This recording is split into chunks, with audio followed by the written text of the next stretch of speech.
पहलगाम में आतंकी हमला होने के बाद आतंकी संगठन लश्कर-ए-तैयबा का नाम चर्चाओं में है।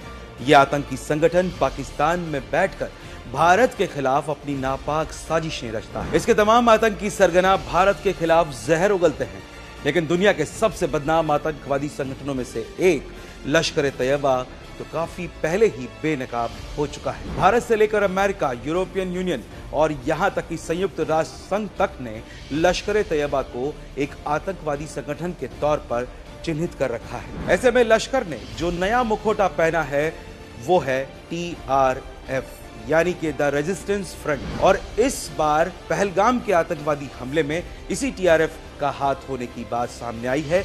लेकिन सवाल यह है कि आखिर इस TRF की शुरुआत कब हुई? इस संगठन का माई बाप कौन है? ये किसके इशारे पर खून खराबे में जुटा है? तो इन सवालों के जवाब जानना बेहद जरूरी है।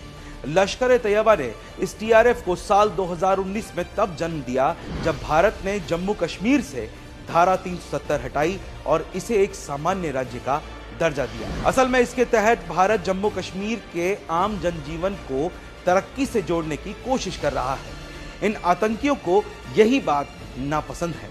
मोहम्मद अब्बास शेख और शेख सज्जाद गुल नाम के आतंकवादियों ने इस संगठन की शुरुआत की और इस बार जिस सैफुल्लाह कसूरी का नाम इस पहलगाम हमले की प्लानिंग में सामने आया है, उसे भी इन्होंने अपने साथ जोड़ा। तो ये तो रही आतंकियों की बात। इसके पीछे की असली कहानी तो यह है कि इस सारे खेल के पीछे पाकिस्तानी फौज और वहां की खुफिया एजेंसी ISI का हाथ है, जो भारत को और खासकर कश्मीर को अशांत करना चाहती है। कहते तो यहां तक हैं कि कसूरी जैसे दुर्दांत आतंकवादी के स्वागत में एक प्रोग्राम में खुद पाकिस्तानी सेना के अफसरों ने फूल बरसाए। आप समझ सकते हैं कि फौज, ISI और आतंकियों का ये रिश्ता क्या कहलाता है।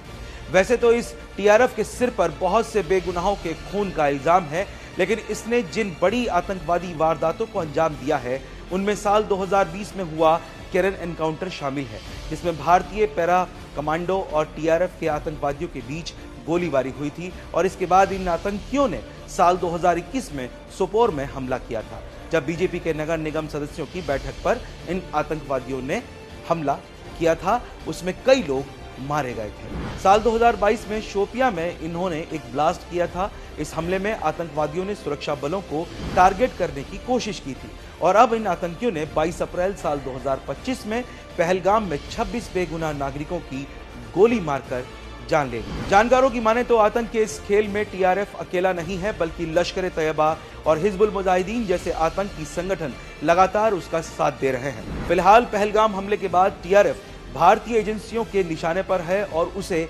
इसकी बड़ी कीमत चुकानी पड़ेगी।